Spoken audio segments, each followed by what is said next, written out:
मित्रों, कल बिहार की राजनीति के लिए एक बहुत बड़ा दिन था। बड़ा दिन इसलिए कि जो अब तक पारंपरिक पार्टियां रही हैं, जिस तरह भाजपा है, राजद है, कांग्रेस है, जदयू है, उसके अलावे कोई अन्य उस तरह की पार्टी नहीं थी जो विकल्प के रूप में खड़ी हो जाए। चूँकि अभी दो ही जो पार्टियां तो कई हैं, लेकिन दो गढ़े थे, एक एनडीए, दूसरा इंडिया गठबंधन। लेकिन इसके अलावा कोई तीसरा विकल्प नहीं था। जिन लोगों को डराया जाता था लालू प्रसाद यादव से, वो एनडीए की तरफ चले जाते थे। जंगल राज से डराया जाता था, वो एनडीए की तरफ चले जाते थे। और एनडीए से जो लोग खफा थे या जो जिनको धर्म की बात करके डराई जाती थी, वो लालू यादव के साथ चले जाते थे। तीसरा कोई विकल्प नहीं था। और तीसरा विकल्प कल खड़ा कर दिया प्रशांत किशोर ने जन स्वराज को एक पार्टी का रूप देकर। कल वेटनरी ग्राउंड में इसकी स्थापना की घोषणा की गई। मनोज कुमार इसके कार्यकारी अध्यक्ष भी बनाए गए, जो पहले आईएफएस रह चुके हैं। लेकिन उसके साथ ही कुछ ऐसी चीज़ें भी शुरू हो गई जिससे लगा कि कहीं ना कहीं प्रशांत किशोर के कैलकुलेशन में गलती तो नहीं हो गई। तो आइए जानते हैं इस बात को कि आखिर वो गलती क्यों हुई और किस मुहूर्त में आखिर उन्होंने इसकी स्थापना की और इसका हश्र क्या होने वाला है। नमस्कार मित्रों, मैं हूँ राकेश कुमार, आप देख रहे हैं मताभिमत। मित्रों, कल साल का अंतिम सूर्य ग्रहण था, जो रात में 9:30 बजे से शुरू होने वाला था। लेकिन अमूमन सूर्य ग्रहण के दिन कोई अच्छा काम, कोई नया काम नहीं किया जाता है। लेकिन कल जन स्वराज की स्थापना हुई। हालांकि यह सूर्य ग्रहण भारत में नहीं था, भारत में इसका सूतक काल भी नहीं था, लेकिन एक जो परंपरा है, एक जो बात है, जो ज्योतिषीय गुणा भाग किया जाता है, उसके अनुसार ये कहा जाता है कि ग्रहण के दिन कोई नया काम नहीं किया जाता है। अब दूसरी बात देखें कि पितृपक्ष चल रहा था। 17 सितंबर से शुरू हुआ पितृपक्ष का कल अंतिम दिन था, 2 तारीख को। मतलब कि ये पितृपक्ष भी था। और पितृपक्ष में भी कहा जाता है कि कोई नया काम नहीं किया जाता है। पितृपक्ष में केवल पितरों को की पूजा होती है, उनका तर्पण किया जाता है। लेकिन उसमें भी अगर देखें तो पितृपक्ष में ही इसकी स्थापना की गई। अब इसको जरा होरा के रूप में देखें। देखिए, वैदिक ज्योतिष में प्रत्येक दिन को घंटों में बांटा गया है, जिसको होरा कहते हैं। और एक ये जो होरा होता है, जो घंटे होते हैं, उनमें कौन सा ग्रह उसको प्रभावित करता है, उसके अनुसार उसका फल देखा जाता है। अब जरा ये समझिए कि लगभग 3 से 4 बजे के बीच में इसकी स्थापना की घोषणा की गई थी, 3 से 4 के बीच में। अब जरा होरा को अगर देखते हैं हम, तो पता ये चलता है कि 2:41 से 3:41 तक 1 घंटे का ये काल था होरा का, जो शनि से शासित था, मतलब शनि ग्रह से शासित था। और उसके बाद 3:41 से 4:41 तक का जो समय था, वो गुरु से शासित था।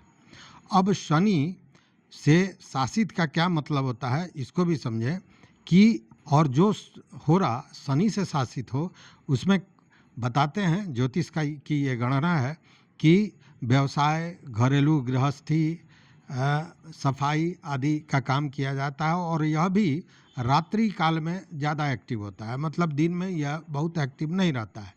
मतलब इसको अगर ज्योतिषीय हिसाब से देखें तो निश्चित रूप से ये प्रतिकूल समय था, अनुकूल नहीं था। वहीं अगर 4:41 के बाद हुआ होगा, तब ये गुरु से शासित था। वो जो होरा काल था, जो 3:41 से 4:41 था, ये गुरु से शासित था। और गुरु से शासित जो चीज़ें होती हैं, उसमें शिक्षा, वित्तीय व्यवस्था, धार्मिक यात्रा आदि किया जाता है। इसके बारे में भी बताते हैं कि यह मध्यम काल है, बहुत अच्छा काल नहीं माना जाता है।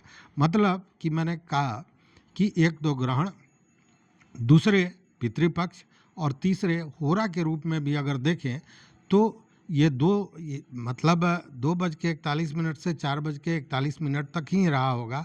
और इसमें भी बहुत अनुकूल समय नहीं था।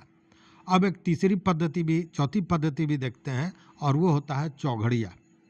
देखिए चौघड़िया वह भी हिंदू पंचांग का एक महत्वपूर्ण घटक है, और इसमें जो 24 घंटे का समय होता है उसको 16 भाग में बांटा जाता है, और उसमें यह निर्धारित होता है कि कौन सा समय अच्छा है, कौन सा समय नहीं है, कौन सा समय अमृत काल होगा, कौन शुभ होगा, कौन लाभप्रद होगा, कौन सा चर काल होता है, कौन सा रोग काल होता है, और कौन सीधे काल होता है। तो ये चौघड़िया होता है। अब चौघड़िया के हिसाब से देखें तो कल 1:44 से 3:13 तक उद्वेग था।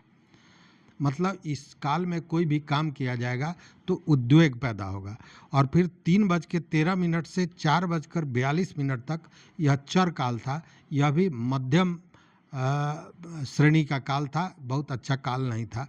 मतलब कि इन सारे चीज़ों को अगर देख रहे हैं तो मुहूर्त के हिसाब से बहुत बेहतर स्थिति नहीं थी, बहुत अनुकूल समय नहीं था जिसमें जनसुराज को पार्टी का रूप दिया गया। अब ये दूसरी बात है कि शायद प्रशांत किशोर जी मुहूर्तों को मानते हों, उसको नहीं जानते हों, चूँकि उन्होंने आपको याद होगा शुरू भी किया था 2 साल पहले 2 अक्टूबर में चंपारण से अपनी पदयात्रा को, जो जनसुराज अभियान था, और कल 2 तारीख को ही उन्होंने पार्टी के रूप में इसको स्थापित किया। लेकिन अब देखिए कि ये जो उद्वेग काल और तमाम तरह की बातें हमने बताई, उसका एक असर तो सामने दिखा। सामने ये दिखा कि उन्होंने, हालांकि उनका जो विचार है, उन्होंने सारे चीज़ों के लिए जो रास्ते निकाल रखे हैं। अभी तक नेता केवल अपनी बात कहते थे कि मैं ये कर दूंगा, मैं वो कर दूंगा, मैं धरती फोड़ दूंगा, मैं आकाश तोड़ दूंगा, ये सारी चीज़ें होती थी। लेकिन यह कोई नहीं बताता था कि वो किस तरह से करेंगे, उसके लिए पैसा कहाँ से आएगा, उसके लिए जो व्यवस्थाएं हैं वो कैसे होंगी। लेकिन प्रशांत किशोर जी ने सारी चीज़ों को बड़ी स्पष्टतया बताया। लेकिन एक चीज़ कहीं ना कहीं पेंच फंस रहा है, और वो पेंच फंस रहा है शिक्षा का। चूँकि ये बात भी सही है कि बिना शिक्षा के बिहार का किसी भी स्थिति में विकास नहीं हो सकता है, और शिक्षा का ये केंद्र रहा है। आप जानते हैं नालंदा और तक्षशिला जैसे विश्वविद्यालय रहे हैं जहाँ से विदेश के लोग आते थे पढ़ने, जहाँ द्वारपाल इंटरव्यू लेकर छात्रों की बहाली कर देता था, इतने विद्वान द्वारपाल तक होते थे।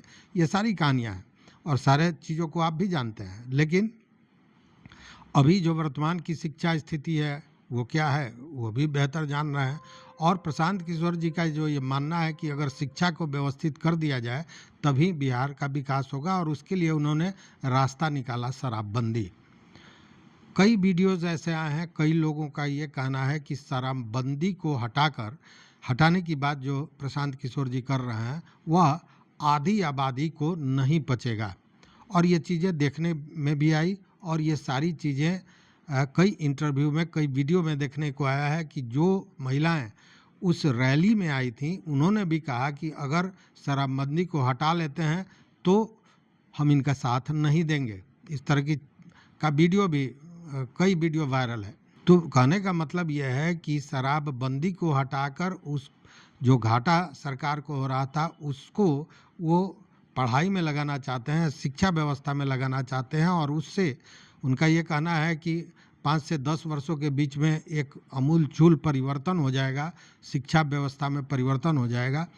वो कैसे होगा? जब विरोध शुरू हो गया शुरू में ही, और ये सारा कुछ तब होगा जब जनसुराज की सरकार बनेगी, और जनसुराज की सरकार के लिए मत चाहिए।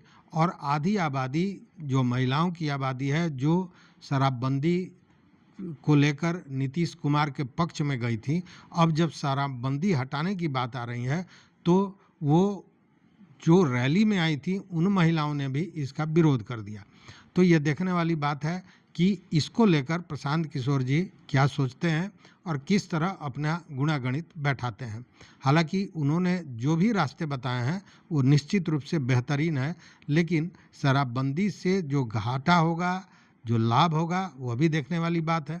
अब देखिए कि शराबबंदी के बाद से जो रोड एक्सीडेंट्स हैं वो बहुत कम हुए हैं और घरेलू हिंसा में भी कमी आई है।